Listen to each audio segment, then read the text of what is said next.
Assalamualaikum teman-teman, seperti biasa sebelum mulai Mimin mendoakan semoga teman-teman semua selalu dalam keadaan sehat walafiat. Oke, kali ini kita akan melanjutkan Martial Master versi novel bagian 1084. Bagi yang baru bergabung, selamat bergabung. Dan bagi yang belum subscribe dulu lah agar Mimin tambah semangat lagi nih bikin videonya. Oke, kalau sudah kita langsung masuk ke isi ceritanya.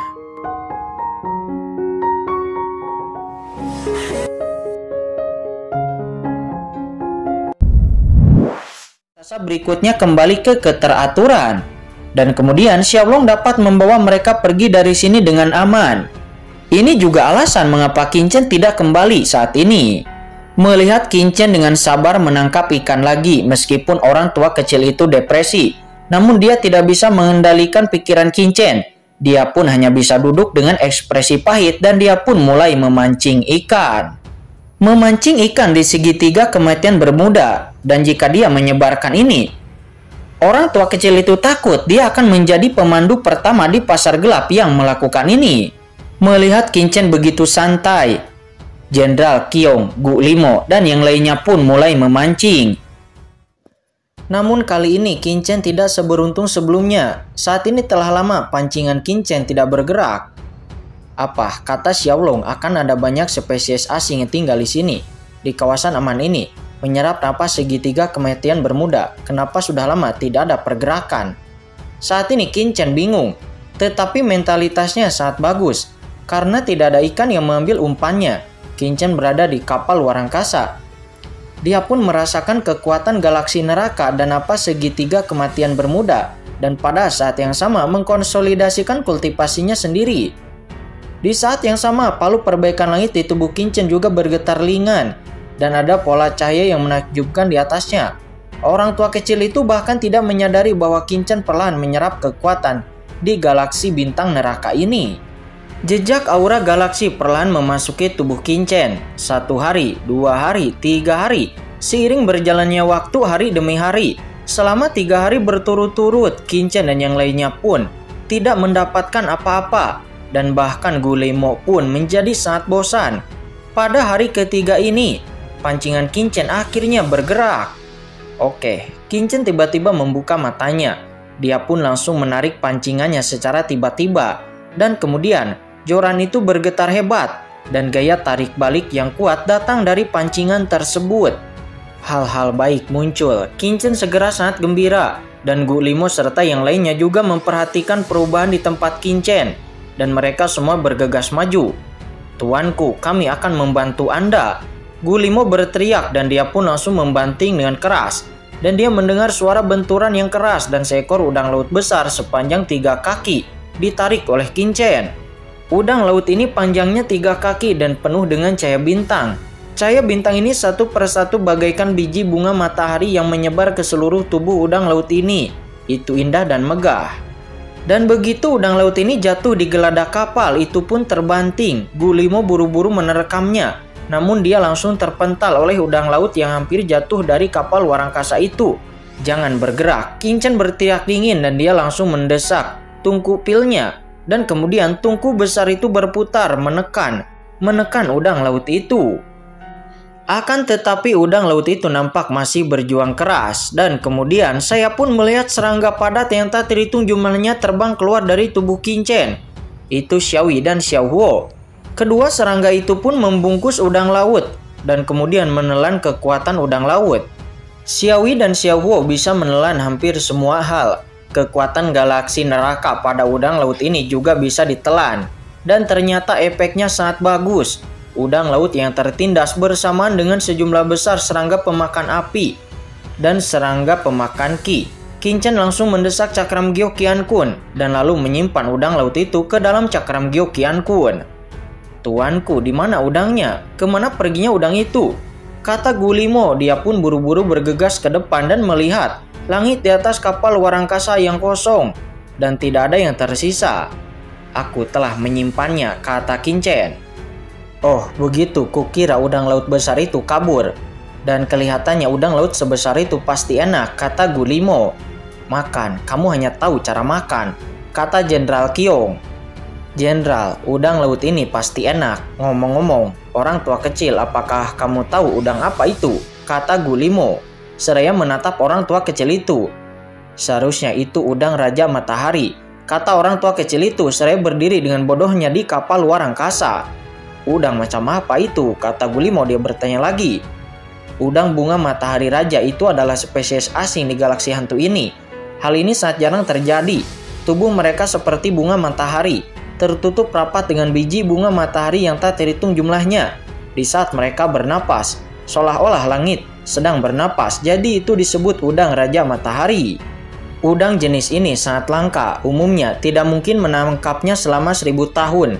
Setiap kali itu muncul, itu bisa menimbulkan sensasi.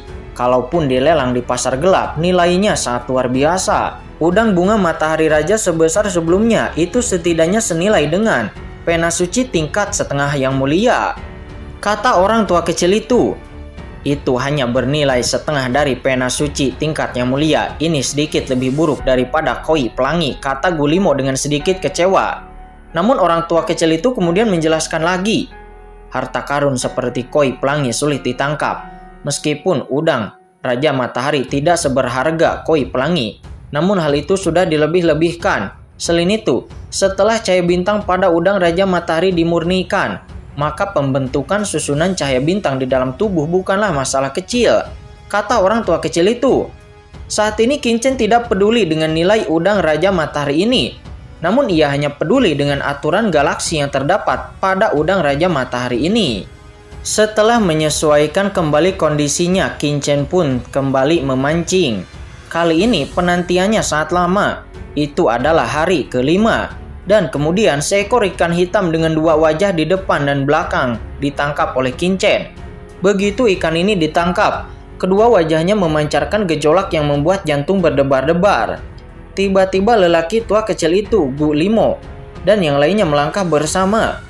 Jenderal Qiong dan yang lainnya nampak semuanya bodoh, bahkan Qin-Chen merasakan sakit di pikirannya, dan dia segera terbangun. Dan kemudian melihat ikan seperti iblis 2 sisi ini hendak melompat ke galaksi lagi. Qin-Chen kemudian mengangkat tangannya dan segera palu perbaikan langit dengan tungkupilnya langsung ditampilkan. Itu menjebak ikan 2 wajah itu dan sekali lagi itu pun dimasukkan ke dalam cakram Gyo Qiankun. Kemudian Qin-Chen berteriak kepada Jenderal Qiong dan yang lainnya, dan segera Guillemot juga yang lainnya terbangun dari kebodohannya, dan mereka pun tidak tahu apa yang terjadi sebelumnya. Ikan ajaib bermuka 2, kata orang tua kecil itu dengan kaget. Ini adalah spesies asing lainnya di galaksi bintang neraka. Ini berisi serangan mental dan rumornya itu sangat kuat. Itu adalah inkarnasi iblis. Setelah itu dimurnikan, itu akan memberikan manfaat yang besar bagi jiwa dan raga. Itu belum muncul di pasar gelap selama puluhan ribu tahun. Terakhir kali muncul, itu langsung memicu persaingan perdagangan yang sengit. Dan tak disangka, Qin-Chen saat ini berhasil menangkapnya. Ini hanyalah orang tua kecil itu tidak bisa berkata-kata. Dari manakah orang ini berasal? Itu benar-benar tidak normal. Menurutnya ini terlalu mengagumkan. Benar saja, Xiaolong tidak berbohong kepadaku. Memang ada banyak spesies asing di tempat ini, kata Qin-Chen. Dia dengan hati-hati merasakan ikan iblis bermuka 2 di dalam cakram Gyo Qiankun dan segera merasakan kejutan jiwa yang kuat darinya. Qin-Chen tertarik jika dia bisa membuat jiwa ikan iblis bermuka 2 ini menjadi terpelajar. Ini pasti akan menjadi keterampilan kuat lainnya. Kemudian pada hari-hari berikutnya Qin-Chen tiba-tiba menjadi tertarik dan sambil memahami napas galaksi bintang neraka, dia pun menguasai jalan di dalamnya. Di segitiga kematian Bermuda ini tidak banyak biota laut sehingga Qin-Chen akan menghabiskan banyak waktu setiap kali dia menangkap sesuatu. Namun kemudian setiap ikan yang ditangkap Qin-Chen adalah spesies ikan berbeda di galaksi bintang neraka. Ikan lentera yang bergerigi, ikan wancai arwana, kepiting lapis baja tebal 3 warna, dan lobster berduri emas. Juga ikan batu api hantu langit dan yang lainnya. Berbagai spesies langka di galaksi bintang neraka ini ditangkap oleh Qin-Chen satu demi satu. Sementara orang tua kecil di samping melihat ini, dia pun hanya bisa tercengang. Namun ikan-ikan ini juga memiliki kekuatan yang luar biasa seperti kepiting lapis baja tebal 3 warna itu. Jika sepasang penjepitnya menangkap orang, jika orang itu adalah Gulimo dan saya khawatir, maka Gulimo akan ditangkap dalam sekejap. Dan juga ada cumi gigi gergajineter yang mengeluarkan racun hitam mengerikan begitu ditangkap. Dan itu memiliki kekuatan racun yang menakjubkan. Dan cumi bergerigi hantu ini baru berumur 30.000 tahun dan dikabarkan bahwa setelah cumi ini tumbuh hingga 100.000 tahun, bahkan patung dunia pun bisa terkorosi oleh racunnya. Namun di saat Kinchen menangkap lebih banyak ikan, dia juga tahu lebih banyak tentang galaksi bintang neraka ini. Dan secara bertahap Kinchen benar-benar tenggelam di dalamnya. Dan keterampilan memancing Kinchen juga meningkat pesat. Sebulan, 2 bulan, 3 bulan. Dalam memancing yang menyenangkan ini, waktu pun berlalu dengan cepat. Dalam beberapa bulan terakhir, Gulimo dan yang lainnya juga telah menangkap beberapa ikan yang merupakan ikan yang lebih berharga. Akan tetapi, jelas ikan tersebut lebih buruk daripada yang ditangkap oleh Kinchen. Dan pada saat ini banyak ikan telah disimpan oleh Kinchen di dalam cakram Gyeokgyeon-kun dan bahkan dimungkinkan untuk membuka paviliun klan laut di dalam cakram Gyeokgyeon-kun. Tuanku, orang tua kecil itu buru-buru melangkah ke depan. Ikan-ikan di galaksi bintang neraka ini tidak bisa bertahan lama. Bahkan di ruang penyimpanan, mereka hanya dapat bertahan paling lama 100 tahun. Jika melebihi 100 tahun, mereka akan kehilangan nyawa dan kehilangan semua kekuatan di tubuhnya. Kata orang tua kecil itu, dia mengingatkan. Mendengar itu, Kinchen juga saat ini merasa bahwa ikan yang ditangkapnya, bahkan jika itu ditempatkan di dalam cakram Gyeokgyeon-kun, itu tidak seaktif awalnya dan sepertinya telah kehilangan sebagian vitalitasnya. Apakah tidak ada cara bagi mereka untuk hidup lebih lama? Tanya Gulimo. Makhluk di bintang galaksi neraka ini hidup di bintang galaksi neraka sebanyak tahun. Dan mereka harus diberi nutrisi oleh air galaksi dari bintang neraka. Tidak ada air lain yang bisa membuat mereka tetap hidup. Jadi, kata orang tua kecil itu. Oh, kamu membutuhkan air galaksi untuk memberi makan ikan itu, kata Gulimo. Dia tiba-tiba tersenyum. Itu mudah, bukan? Setelah mengatakan itu, Gulimo langsung mengeluarkan cincin penyimpanannya dan mengambil napas tajam ke galaksi bawah untuk menyerap air galaksi di galaksi neraka. Selama Anda membawa kembali air galaksi, tidak bisakah Anda menyedotnya? Akan tetapi tidak peduli bagaimana Gulimo menyerapnya, air di galaksi bintang neraka sama sekali tidak bergerak dan Gulimo tidak mampu menyerap setetes pun. Apa yang sedang terjadi? Kata Gulimo, dia tidak mempercayainya lagi dan kemudian dia pun meningkatkan keinginannya. Akan tetapi tidak peduli bagaimana dia menggunakan kekuatan magisnya. Sungai di bintang galaksi neter ini tidak dapat disedot. Gulimo benar-benar tidak percaya lagi. Dia pun langsung mengambil sebuah wadah dan menyedoknya dari sungai bintang neraka dari bawah kapal luar angkasa. Akan tetapi kemudian saya melihat bahwa wadah itu tiba-tiba mengeluarkan suara gesekan dan aturan ruang di dalamnya tiba-tiba hancur. Dan langit yang dipenuhi dengan air galaksi bintang neraka itu tiba-tiba tercurah. Hati-hati, Kinchen berteriak. Kemudian dia dengan keras mendesak aturan di tubuhnya. Dan dalam sekejap, Kinchen merasakan palu perbaikan langit di tubuhnya bergetar. Dan kekuatan tak terlihat melambai. Itu langsung menghalangi air galaksi di luar.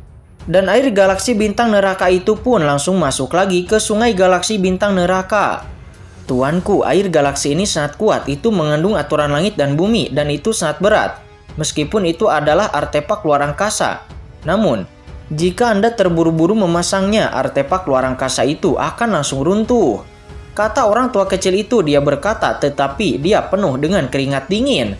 Karena jika Kinchen tidak bereaksi tepat waktu, orang tua kecil itu khawatir seluruh kapal perang luar angkasanya telah direndam oleh air galaksi bintang neraka dan mereka semua pun akan mati di tempat.